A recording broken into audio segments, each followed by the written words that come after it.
তুমি কি শহীদ বলতে কি বোঝো বলো তো তোমরা? রাসূল প্রশ্ন করতেছে আমাদেরকে শেখানোর জন্য যে তোমরা শহীদ বলতে কি বোঝো। এই আব্দুল্লাহ ইবনে সাবের যুদ্ধের ময়দানে যায় নাই বা যুদ্ধ করে গেছে, যুদ্ধের ময়দানে শহীদ হয় নাই, তাই বলে সে কি শহীদ না? তোমরা শহীদ বলতে কি বোঝো? রাসূল এবার 7টা সংজ্ঞা দিলেন শহীদের। সুবহানাল্লাহ। কয়টা? 7টা সংজ্ঞা দিলেন। ওই হাদিসেই ওখানে দাঁড়িয়ে রাসূল 7টা সংজ্ঞা দিলেন যে এই 7 সংজ্ঞার ভিতরে ক্যাটাগরিতে যে মানুষ মারা যাবে তারা সকলেই শহীদ। তারা কি কথা বলে না? কেন? রাসূল দেখতেছে যে যুদ্ধের ময়দানে তো সব মানুষ যেতে পারবে না, কথা ঠিক কিনা? যুদ্ধের ময়দানে সব মানুষ শহীদ হতে পারবে না, তাহলে এই বিচারে কিয়ামতের ময়দানে শহীদের কাতার তো খুব ছোট হয়ে যাবে, অল্প সংখ্যক হয়ে যাবে। রাসূল বললেন না, আমার উম্মতকে আমি এদিক থেকেও কম রাখতে চাই না, এদিক থেকেও আমার দলকে আমি ভারী করতে চাই। সুবহানাল্লাহ, সুবহানাল্লাহ। এদিক থেকেও আমার দলকে আমি ভারী করতে চাই। সঙ্গে সঙ্গে সাহাবী প্রশ্ন করলেন, ইয়া রাসূলুল্লাহ, ফজিলতের শহীদের সংজ্ঞা বলছি। সঙ্গে সঙ্গে আল্লাহর নবী বললেন, এটা কিভাবে শহীদের মর্যাদা নিয়ে মারা যাবে ইয়া রাসূলুল্লাহ, আপনি একটু বলে দেন।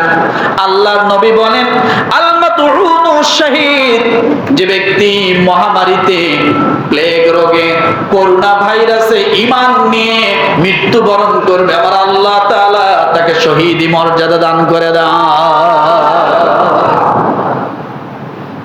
আছে না? কথা বলে।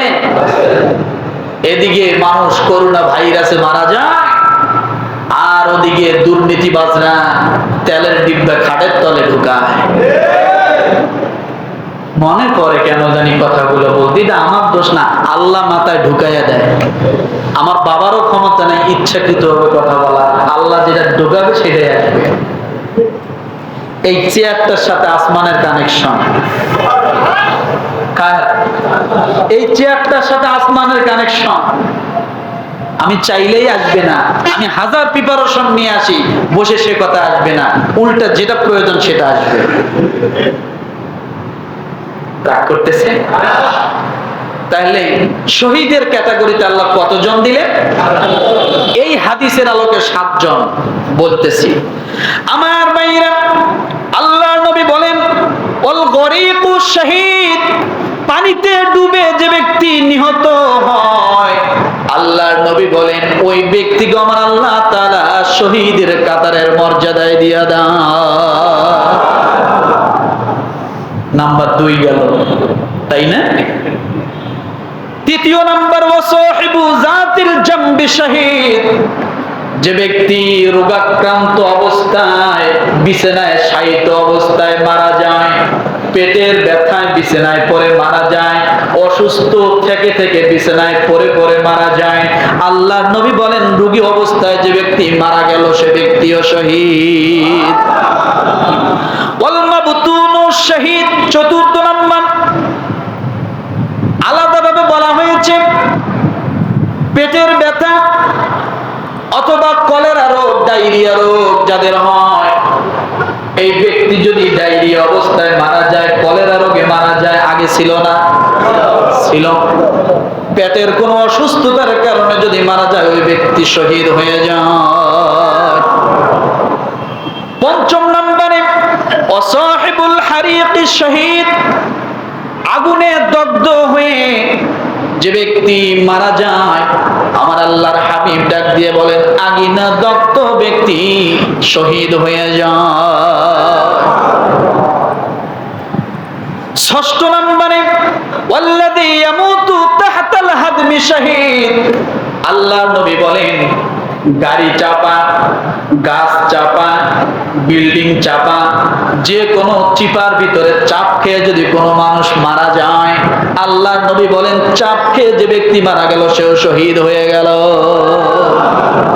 আছে না? বিল্ডিং ভেঙে পড়েছে, ফ্লাইওভার ভেঙে পড়েছে, এরপরে গাড়ির তলে পড়ে গেছে, চাপ খেয়ে পড়ে গেছে, আছে না নাই? এগুলো সব সহিহ। আবু দাউদ সহিহ হাদিস 3111 নম্বর, মুয়াত্তা ইমাম মালিক 208 নম্বর হাদিস।